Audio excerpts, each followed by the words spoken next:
Wow. This stuff you send our way is always fascinating. Well, I try. You really do.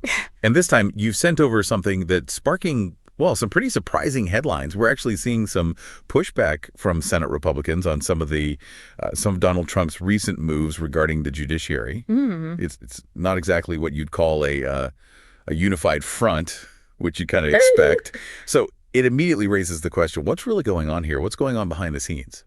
Yeah, it's definitely fascinating. I think what we're seeing here is a point of tension, right?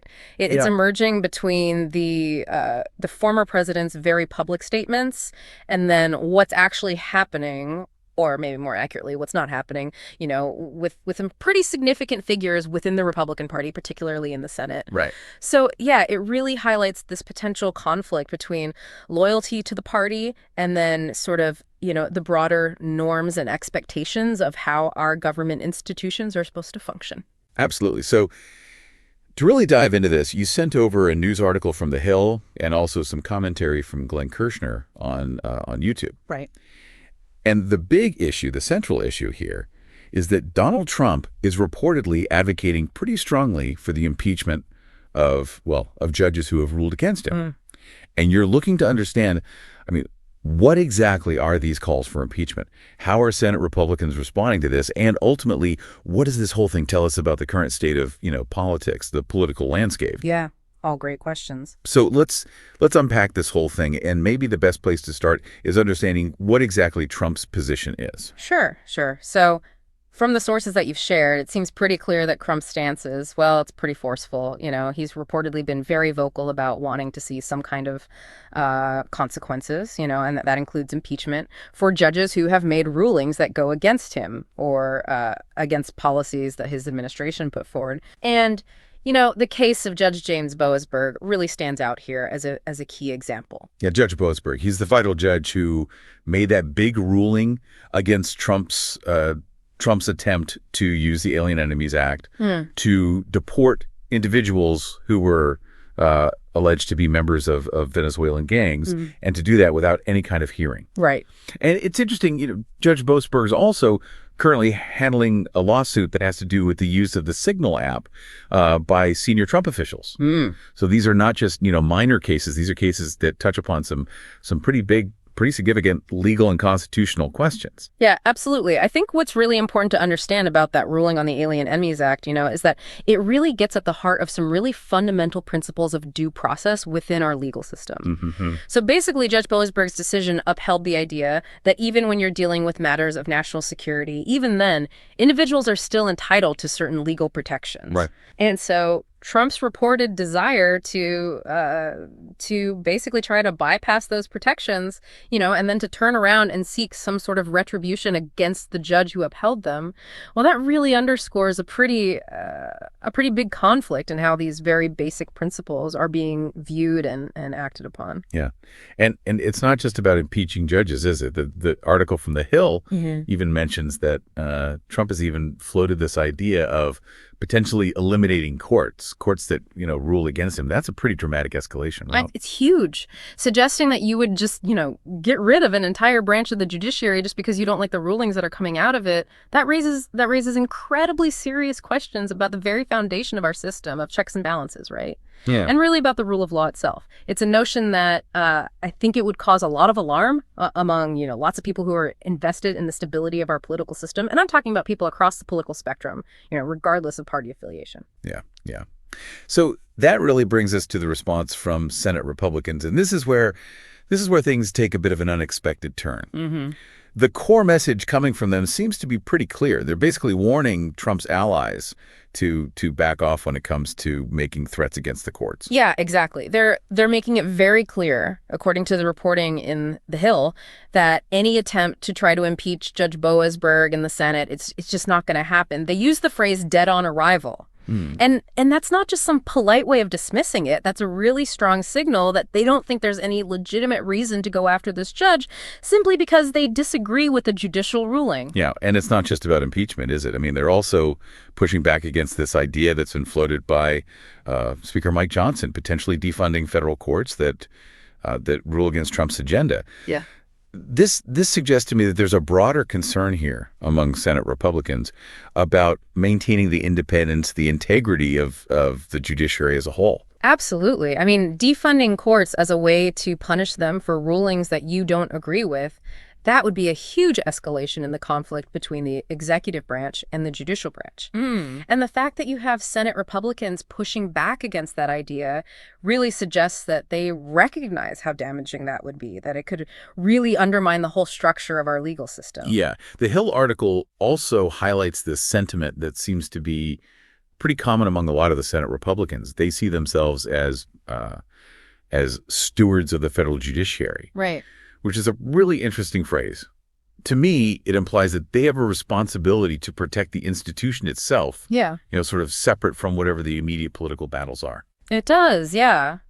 That idea of stewardship, it suggests that they recognize the really fundamental role that the judiciary plays in our whole system of checks and balances. It seems like they're drawing a line in the sand here against what they see as Trump's, increasingly aggressive war of words, you could say, with the judicial branch. And this is even though some of his allies in the House might be more supportive of those attacks. And we even get some specific quotes in the Hill from Republican senators. Senator Lisa Murkowski raises a really good point. She expresses concern about the idea that you would just impeach any judge whose decisions you didn't happen to like. She's highlighting that classic slippery slope argument, right? And the implications of going after judges, even attorneys, retroactively. Senator Murkowski's comments really get at the danger here. I mean, if judges and attorneys start to fear that they're going to be punished for making decisions or for putting forward legal arguments, well, that could really damage the whole idea of an independent judiciary, right? And it could even impact the right to effective legal representation, which is, a pretty fundamental right that we have. Yeah. And Senator John Cornyn, who's a senior member of the Judiciary Committee, he doesn't mince words either. Yeah. He basically calls the whole idea of removing Judge Boasberg or any other federal judge just because they disagree with Trump's rulings. He calls that a fantasy. Right. And he states very clearly that the numbers aren't there in the Senate for something like that to actually happen. Right. He focuses on the math. Yeah. Which is interesting because it really highlights the practical reality of the impeachment process, right? You need a majority vote in the House to impeach somebody. And then you actually need a 2/3 vote in the Senate to convict and remove them from office. So given the way the Senate is currently composed, it's very unlikely that you would get enough votes to remove a judge just because someone didn't like their legal rulings. Yeah. And also really interesting to look back at the history here. Judge Boasberg was actually confirmed by the Senate back in 2011, and it was a unanimous vote, 96-0. Wow. And that included yes votes from a whole bunch of current Republican senators, some pretty big names: Susan Collins, John Cornyn himself, Lindsey Graham, Mitch McConnell, and even Senate Majority Leader John Thune. Yeah, so that unanimous vote really underscores how much bipartisan support Judge Boasberg had, back then. Right. It suggests that this current push to impeach him is really driven by specific disagreements with the rulings he's made recently. And it's probably not about any fundamental concerns about his qualifications or his character or his judicial temperament, things like that. And we shouldn't forget Chief Justice John Roberts. I mean, he made a pretty strong statement in response to similar kinds of criticisms of the judiciary. He said very clearly that impeachment is not an appropriate response to disagreement concerning a judicial opinion. That sets a pretty significant precedent, right? Yeah, absolutely. It's a really important reminder of how the impeachment power is supposed to be used. It's meant for, what they call high crimes and misdemeanors. It's not just a tool for expressing dissatisfaction with how a court case turned out, right? Or with a judge's interpretation of the law. And Chief Justice Roberts, he carries a lot of weight, both in the legal world and the political world. Yeah. Okay, so let's shift gears a little bit and look at the commentary that you shared from Glenn Kirshner on YouTube. Okay. He has a pretty strong reaction to all of this. He calls Trump's actions, he calls them dead effing wrong. Those are his words. Yeah, he's not holding back. He's not. So Kirshner is clearly very unhappy with what he's seeing. I mean, he basically frames Trump's actions as a direct assault on the judiciary as a whole, right? Like, he's attacking one of the three co-equal branches of our government. And, the way he's talking about it, it's clear that he feels a sense of urgency, a real sense of alarm about what's going on. And he also has some criticism for the Senate Republicans, right? Yeah. He criticizes them for focusing on the numbers. They're basically saying they don't have the votes needed to actually impeach anybody. Mm-hmm. And Kirshner says that they should be taking a stand based on principle. Right? He's saying, regardless of whether or not they have the votes, what Trump is doing is wrong, and they should be condemning that. Yeah, that's a really key point in Kirshner's argument. He's basically saying that the Senate Republicans have a duty to speak out against these actions, to say that they're wrong, regardless of whether or not they can actually stop them from happening right now. He thinks that their focus on just the lack of votes, he sees that as maybe a pragmatic response, but ultimately a morally insufficient one. And he ends with a really interesting thought. He suggests that if Trump keeps going down this path, if he keeps attacking the judiciary like this, it could actually lead to a loss of power and support for him. And he even says that Trump could be orchestrating his own political demise, by alienating so many people. Yeah, that's a provocative thought, isn't it?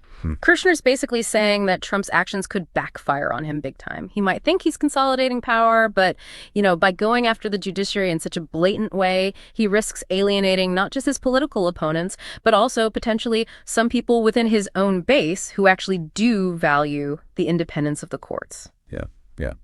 And it's important to emphasize here that we're presenting the information from these sources without endorsing any specific political viewpoint ourselves. Absolutely. Our goal here is to just lay out the information, the ideas, the actions that are being reported so that our listeners can, draw their own conclusions. Right. We're here to synthesize the information from the sources that you've shared with us. We're highlighting the main points of agreement and disagreement and providing some context to help people understand the different perspectives that are out there. Yeah. Okay. So to sum it all up, the big takeaway here is that despite Trump's very vocal calls to impeach judges who rule against him, there seems to be a pretty strong and maybe surprisingly so pushback coming from Senate Republicans. They're basically saying that impeaching judges just because you don't like their rulings, well, that's just wrong. Right. And they're also saying that from a practical perspective, it's just not going to happen. They don't have the votes. Yeah, that's a good summary. What we're seeing is a real clash between Trump's approach, which is very aggressive, and what many Senate Republicans are saying, which is, we need to be more cautious. We need to think about the institutions. And we've seen those different perspectives reflected in the sources that we've looked at. You've got, Glenn Kirshner, who's basically condemning Trump's actions, saying it's a direct assault on the judiciary. And then you've got some of the Republican senators who are taking a more, maybe more pragmatic view, saying, well, we just don't have the votes to do anything about it. Right. And, this whole situation really brings to light the tensions that exist within the Republican Party itself. You've got different factions, different ideologies, different priorities, and they're not always aligned. It makes you wonder, how far does party loyalty really go, especially when you're talking about something as fundamental as the independence of the judiciary? Yeah, that's the big question.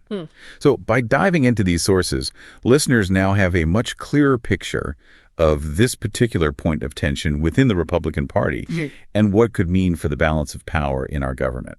And it raises a really important question to think about. Given how divided our political landscape is right now, what does this pushback against Trump coming from within his own party really tell us about the limits of party loyalty? Right. Is this just a temporary pause because they don't have the votes? Or is this something bigger? Could this actually signal a shift in the relationship between Congress and the courts? That's something we'll have to keep watching. Absolutely.